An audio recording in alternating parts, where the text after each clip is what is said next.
টুনটুনি আর বিড়ালের কথা। গৃহস্থের ঘরের পিছনে বেগুন গাছ আছে। সেই বেগুন গাছের পাতা ঠোঁট দিয়ে সেলাই করে টুনটুনি পাখিটি তার বাসা বেঁধেছে। বাসার ভেতর 3টি ছোট্ট ছোট্ট ছানা হয়েছে, খুব ছোট্ট ছানা। তারা উঠতে পারে না, চোখও মেলতে পারে না, খালি হা করে আর চিচি করে। গৃহস্থের বিড়ালটা ভারী দুষ্টু। সে খালি ভাবে টুনটুনির ছানা খাবো। একদিন সে বেগুন গাছের তলায় এসে বললে, কি করছিস লা টুনটুনি? টুনটুনি তার মাথা হেঁট করে বেগুন গাছের ডালে ঠেকিয়ে বললে, প্রণাম হই মহারানী। তাতে বিড়ালিনী ভারী খুশি হয়ে চলে গেল।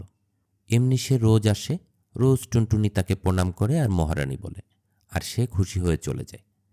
এখন টুনটুনির ছানাগুলো বড় হয়েছে, তাদের সুন্দর পাখা হয়েছে। তারা আর চোখ বুজে থাকে না। তা দেখে টুনটুনি তাদের বলল, বাছা, তোরা উঠতে পারবি? ছানারা বলল, হ্যাঁ মা, পারবো। টুনটুনি বললে, তবে দেখ তো দেখি ওই তাল গাছটার ডালে গিয়ে বসতে পারিস কিনা। ছানারা তখনই উড়ে গিয়ে তাল গাছের ডালে বসল। তা দেখে টুনটুনি হেসে বলল, এখন দুষ্টু বিড়াল আসুক দেখি। খানিক বাদে বিড়াল এসে বললে, কি করছিস লা টুনটুনি? তখন টুনটুনি পা উঁচিয়ে তাকে লাঠি দেখিয়ে বললে, দূর হ লক্ষ্মী ছাড়ি বিড়ালিনী। বলেই সে ফুরুত করে উড়ে পালালো। দুষ্টু বিড়াল দাঁত খিচিয়ে লাফিয়ে গাছে ওঠে। টুনটুনিকেও ধরতে পারলে না, ছানাও খেতে পেল না, খালি বেগুন কাটার খোঁচা খেয়ে নাকাল হয়ে ঘরে ফিরল। টুনটুনি আর নাপিতের কথা। টুনটুনি গিয়েছিল বেগুন পাতায় বসে নাচতে। নাচতে নাচতে খেলো বেগুন কাটার খোঁচা। তাই থেকে তার হলো মস্ত বড় এক ফোড়া। ও মা, কি হবে? এত বড় ফোড়া কি করে সারবে? টুনটুনি একে জিজ্ঞাসা করে, তাকে জিজ্ঞাসা করে। সবাই বললে, ওটা নাপিত দিয়ে কাটিয়ে ফেলো। তাই টুনটুনি নাপিতের কাছে গিয়ে বললে, নাপিত দাদা, নাপিত দাদা, আমার ফোড়াটা কেটে দাও না। নাপিত তার কথা শুনে ঘাড় বেঁকিয়ে নাক ছিটকিয়ে বলল, ইস, আমি রাজাকে কামাই, দেখি তোর ফোড়া কাটতে গেলুম আর কি। টুনটুনি বললে, আচ্ছা, দেখতে পাবে এখন ফোড়া কাটতে যাও কিনা। বলে সে রাজার কাছে গিয়ে নালিশ করল, রাজামশাই, আপনার নাপিত কেন আমার ফোড়া কেটে দিচ্ছে না? ওকে সাজা দিতে হবে। শুনে রাজামশাই হো হো করে হাসলেন, বিছানায় গড়াগড়ি দিলেন, নাপিতকে কিচ্ছু বললেন না। তাতে টুনটুনির ভারী রাগ হলো। ইঁদুরের কাছে গিয়ে বললে, ইঁদুর ভাই, ইঁদুর ভাই, বাড়ি আছো? ইঁদুর বলল, কে ভাই? টুনি ভাই? এসো ভাই, বসো ভাই, খাট পেতে দি, ভাত বেড়ে দি, খাবে ভাই? টুনটুনি বললে, তবে ভাত খায় যদি এক কাজ করো। ইঁদুর বলল, কি কাজ? টুনটুনি বললে, রাজামশাই যখন ঘুমিয়ে থাকবেন তখন গিয়ে তার ভুঁড়িটা কেটে ফুটো করে দিতে হবে। তা শুনে ইঁদুর জিভ কেটে কানে হাত দিয়ে বলল, ওরে বাপরে, আমি তা পারবো না। তাতে টুনটুনি রাগ করে বিড়ালের কাছে গিয়ে বললে, বিড়াল ভাই, বাড়ি আছো? বিড়াল বলল, কে ভাই? টুনি ভাই? বসো ভাই, খাট পেতে দিই, ভাত বেড়ে দিই, খাবে ভাই? টুনি বলল, তবে ভাত খাই যদি ইঁদুর মারো। বিড়াল বলল, এখন আমি ইঁদুর টিঁদুর মারতে যেতে পারবো না, আমার বড্ড ঘুম পেয়েছে। শুনে টুনটুনি রাগের ভরে লাঠির কাছে গিয়ে বলল, লাঠি ভাই, লাঠি ভাই, বাড়ি আছো? লাঠি বললে, কে ভাই? টুনি ভাই? এসো ভাই, বসো ভাই, খাট পেতে দিই, ভাত বেড়ে দিই, খাবে ভাই? টুনটুনি বললে, তবে ভাত খাই যদি বিড়ালকে ঠ্যাঙ্গাও। লাঠি বললে, বিড়াল আমার কি করেছে যে আমি তাকে ঠ্যাঙ্গাতে যাব? আমি তা পারবো না। তখন টুনটুনি আগুনের কাছে গিয়ে বলল, আগুন ভাই, আগুন ভাই, বাড়ি আছো? আগুন বললে, কে ভাই? টুনি ভাই? এসো ভাই, বসো ভাই, খাট পেতে দিই, ভাত বেড়ে দিই, খাবে ভাই?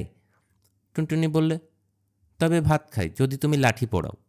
আগুন বললে, আজ ঢের জিনিস পুড়িয়েছি, আজ আর কিছু পোড়াতে পারবো না। তাতে টুনটুনি তাকে খুব করে বকে সাগরের কাছে গিয়ে বলল, সাগর ভাই, সাগর ভাই, বাড়ি আছো? সাগর বললে, কে ভাই? টুনি ভাই? এসো ভাই, বসো ভাই, খাট পেতে দিই, ভাত বেড়ে দিই, খাবে ভাই? টুনটুনি বললে, তবে ভাত খাই যদি আগুন নিবাও। সাগর বলল, আমি তা পারবো না। তখন টুনটুনি হাতির কাছে গিয়ে বলল, হাতি ভাই, হাতি ভাই, বাড়ি আছো? হাতি বলল, কে ভাই? টুনি ভাই? এসো ভাই, বসো ভাই, খাট পেতে দিই, ভাত বেড়ে দিই, খাবে ভাই? টুনটুনি বললে, তবে ভাত খাই যদি সাগরের জল সব খেয়ে ফেলো। হাতি বললে, অত জল খেতে পারবো না, আমার পেট ফেটে যাবে। কেউ তার কথা শুনল না দেখে টুনি শেষে মশার কাছে গেল। মশা দূর থেকে তাকে দেখেই বলল, কে ভাই? টুনি ভাই? এসো ভাই, বসো ভাই, খাট পেতে দিই, ভাত বেড়ে দিই, খাবে ভাই? টুনটুনি বললে, তবে ভাত খাই যদি হাতিকে কামড়াও। মশা বললে, সে আর একটা কথা, এক্ষুনি যাচ্ছি, দেখব হাতি ব্যাটার কত শক্ত চামড়া। বলে সে সকল দেশের সকল মশাকে ডেকে বললে, তোরা আয় তো রে ভাই, দেখি হাতি ব্যাটার কত শক্ত চামড়া। অমনি পিন পিন করে যত রাজ্যের মশা বাপ বেটা ভাই বন্ধু মিলে হাতিকে কামড়াতে চলল। মশায় আকাশ ছেয়ে গেল, সূর্য ঢেকে গেল, তাদের পাখার হাওয়ায় ঝড় বইতে লাগলো। পিন পিন পিন পিন ভয়ানক শব্দ শুনে সকলের প্রাণ কেঁপে উঠল। তখন হাতি বলে, আগুন শুষি। সাগর বলে, আগুন নেভাই। আগুন বলে, লাঠি পোড়াই। লাঠি বলে, বিড়াল ঠ্যাঙ্গাই। বিড়াল বলে, ইঁদুর মারি। ইঁদুর বলে, রাজার ভুঁড়ি কাটি। রাজা বলে, নাপতে বেটার মাথা কাটি। নাপিত হাত জোড় করে কাঁপতে কাঁপতে বলল, রক্ষে করো টুনি দাদা, এসো তোমার ফোড়া কাটি। তারপর টুনির ফোড়া সেরে গেল, আর সে ভারী খুশি হয়ে আবার গিয়ে নাচতে আর গাইতে লাগলো, টুনটুনা টুন টুন টুন ধেই ধেই। টুনটুনি আর রাজার কথা। রাজার বাগানের কোণে টুনটুনির বাসা ছিল। রাজার সিন্দুকের টাকা রোদে শুকুতে দিয়েছিল। সন্ধ্যের সময় তার লোকেরা তার একটি টাকা ঘরে তুলতে ভুলে গেল।